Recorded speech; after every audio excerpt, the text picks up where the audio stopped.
Hi, I'm Nick Willich, and I did my final project on Christopher Nolan's 2017 film Dunkirk. Before I get started, I want to apologize for my audio. My microphone isn't great, and I'm recording this in my basement, so my audio might be pretty bad. I started out this project as doing a voiceover of a PowerPoint slideshow, and I wasn't happy with it. I thought it was boring, so I can't imagine how boring it would be for you to sit through. I thought it would be more fitting to do a video essay for my final project, since this is the art of film after all. I chose to do Dunkirk because I saw it once before and wasn't really impressed with it. I've never been a huge fan of Christopher Nolan. I don't have anything against him. I think his movies are fine. I wanted to watch it again to give it a second chance, and this project was a good opportunity. I'm glad I gave it another chance. It is a really well made movie. Watching it, you can tell that the filmmakers really put a lot of time and effort into making the movie as realistic as possible. This may seem odd, but Dunkirk is a Western movie. I didn't think that at first either, but of the six main genres we learned about in class, it fits the best. Dunkirk doesn't take place in the Wild West, but it embodies the spirit of the West. The harsh landscape of the barren ocean, filled with shipwrecks and bodies. The desolate beach constantly under bombardment. The characters have to fight with nature just to survive, and that's what Western settings are all about. All Westerns focus on the characters' struggle with nature and the wilderness they find themselves in. The main danger to the characters in Dunkirk is the ocean. Throughout the film, the characters are repeatedly thrown from the wreckage of ships into the cold ocean. They have to use all their strength just to get back to the shore they were escaping from.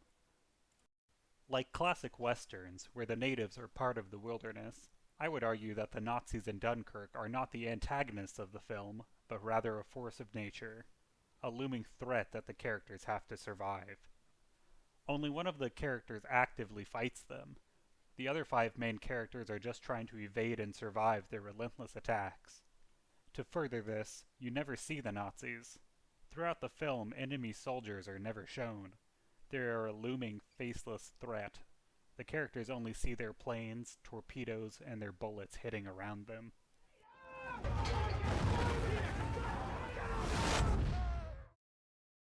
Dunkirk is a non-linear narrative. The movie takes the perspective of three different groups of characters.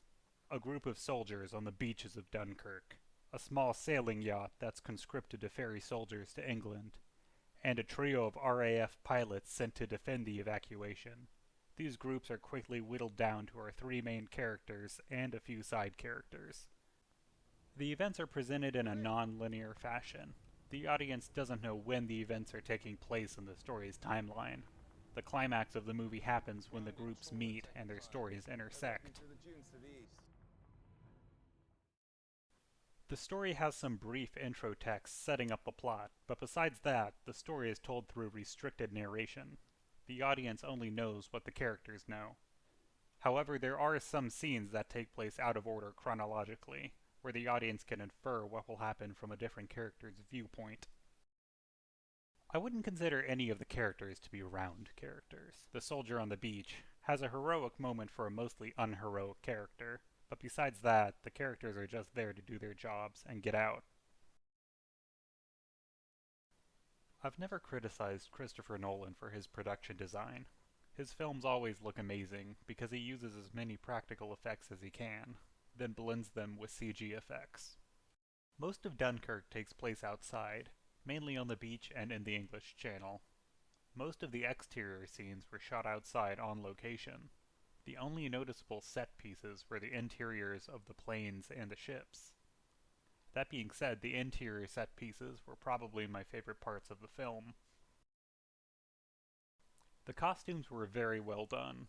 The soldiers are wearing heavy wool uniforms that look ragged from their retreat. The costumes hold up very well, especially since most of them spend a decent portion of the movie in the ocean soaked in water and oil. The makeup is brutal but not gory. Many characters have wounds and are bandaged over or are covered in oil. The effects are realistic while maintaining its PG-13 rating. The first character introduced is an English soldier named Tommy. In the first scene of the movie, a group of soldiers are gunned down on their way to the beach, leaving him as the only survivor. Tommy's not the hero of the film, he's just trying to get off the beach and survive, though he does somewhat unethical things to escape. He does help people when he can, but he's mainly in it for himself. Like most actors in Dunkirk, this character's performance is very reserved. It fits the character well, as most of the soldiers are dealing with severe mental and physical trauma. The character of the pilot is what convinced me that Dunkirk was a western. He's reminiscent of a classic laconic gunfighter. Tom Hardy gives a great performance, despite his character only having a few lines throughout the film. He has to act mostly with his eyes and mannerisms, but it is a very impactful performance. The character Dawson, the yacht captain, has probably the most traditional acting role. Dawson is enlisted by the British Navy to ferry soldiers from Dunkirk back to England. The actor plays him as a reserved, older man trying to do his patriotic duty. He's risking him and his son's lives because he thinks it's his responsibility. Dunkirk does have a traditional musical score, but it's used sparingly. Most of the soundtrack comes from objects in the story. The most impactful use of sound is the sirens on the German planes. Several times throughout the movie, the sirens will slowly fade in until they are unbearably loud. The characters and the audience know that something bad is coming.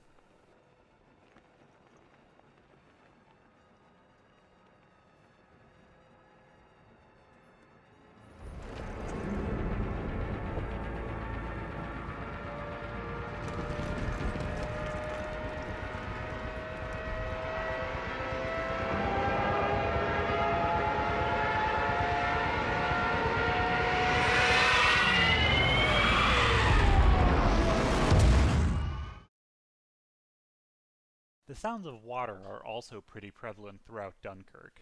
The entire movie takes place on or beside the ocean, so waves can almost always be heard. The ocean is always visible, and always audible to the characters. It taunts them, as it's the only thing between them and their home. I really enjoyed doing my final project on this movie. Dunkirk shows that action movies can have deeper purpose and still be great movies. The characters and set pieces make Dunkirk a very memorable experience. I think Dunkirk would be a worthy addition to a future art of film class. We didn't look at any modern blockbusters in this class. I understand that most blockbusters can be lacking, but I think Dunkirk holds up to the other films we watched this semester. Thank you for your time. I really enjoyed this class.